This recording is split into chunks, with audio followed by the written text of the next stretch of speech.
इच्छा, आशा, अपेक्षा, आकांक्षा, यही सब मानव समाज के चालक होते नहीं।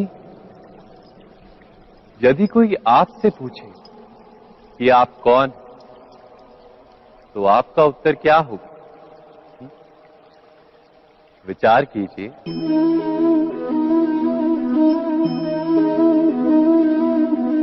आप तुरंत ही ये जान पाएंगे कि आपकी इच्छाएं ही आपके जीवन की व्याख्या है।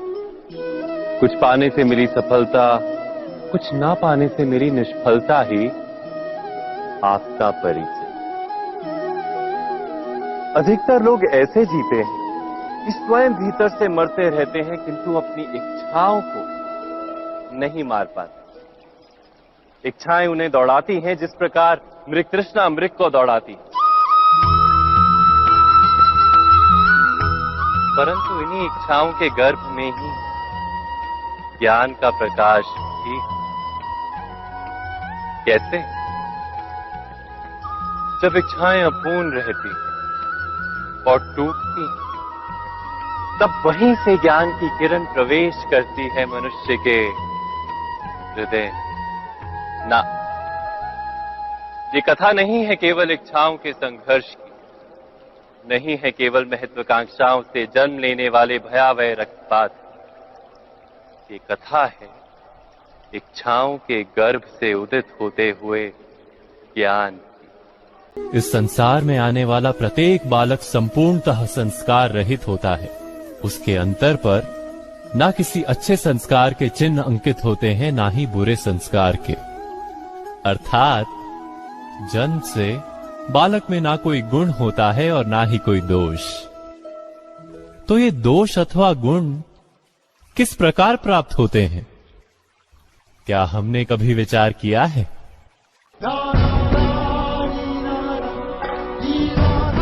मैं वासुदेव कृष्ण आप सभी को निमंत्रण देता हूं इस यात्रा पे चलने का, जो जीवन का मर्म सिखाएगी, मनुष्य का धर्म सिखाएगी, कीचड़ से उठकर कमल बनने का कर्म सिखाएगी। और इस यात्रा का नाम है महाभारत।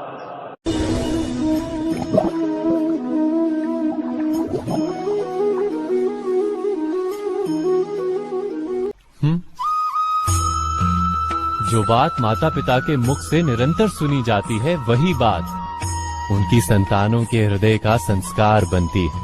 जैसे किसी गांव में नदी तट तक एक पगडंडी बन जाती है केवल उस मार्ग पर बार बार चलने के कारण। अर्थात माता पिता के हृदय की इच्छाएं उनकी संतानों के हृदय का दोष अथवा गुण बनकर जन्म लेती हैं। क्या ये सत्य नहीं? पर फिर भी जब उनकी संतानों में कोई दोष दिखाई देता है, तो माता पिता आश्चर्य और दुख से भर जाते।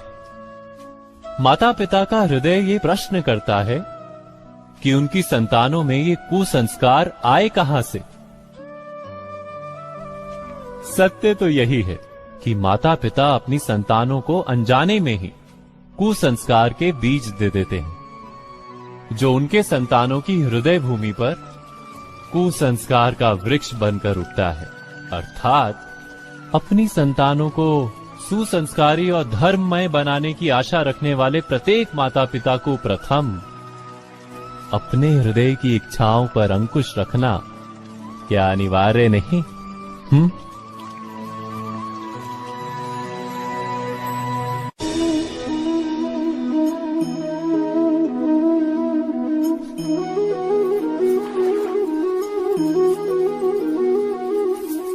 पिता सदा ही अपने संतान के सुख की कामना करते हैं, उनके भविष्य की चिंता करते रहते हैं। इसी कारणवश सदा ही अपने संतानों के भविष्य का मार्ग स्वयं निश्चित करने का प्रयत्न करते रहते हैं।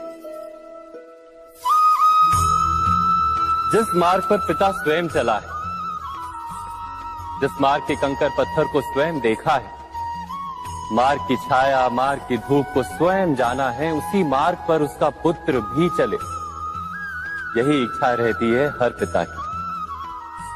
निस्संदेह उत्तम भावना है ये,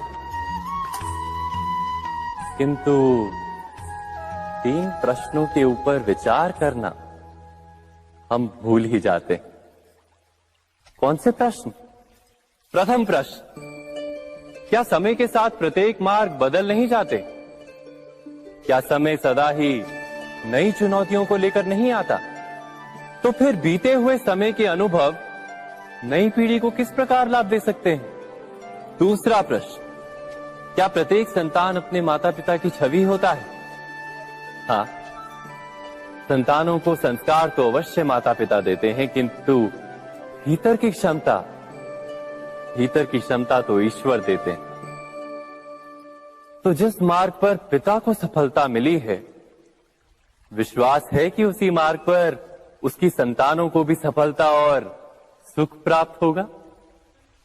तीसरा प्रश्न, क्या जीवन के संघर्ष और चुनौतियां लाभकारी नहीं होती? क्या प्रत्येक नया प्रश्न एक नए उत्तर का द्वार नहीं खोलता?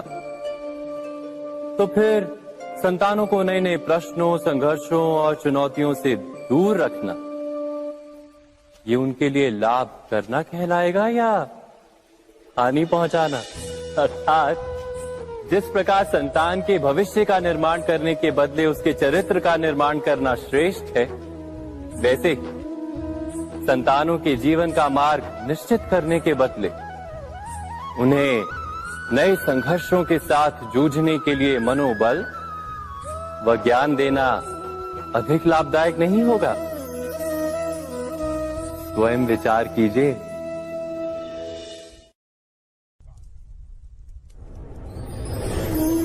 पूर्वजों की इच्छा, आशा, महत्वाकांक्षा, क्रोध, बैर, प्रतिशोध, यही सब आने वाली पीढ़ी की धरोहर बनते हैं। माता पिता अपनी संतानों को देना तो चाहते हैं समस्त विश्व का सुख, पर देते हैं अपनी पीड़ाओं की संपत्ति।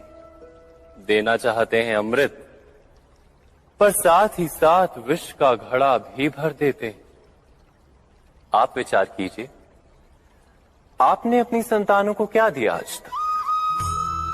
अवश्य प्रेम, ज्ञान, संपत्ति आदि दिए, पर क्या साथ ही साथ उनके मन को मैल से भर देने वाले पूर्व ग्रह नहीं दिए? अच्छे बुरे की पूर्व निर्धारित व्याख्याएं नहीं दी?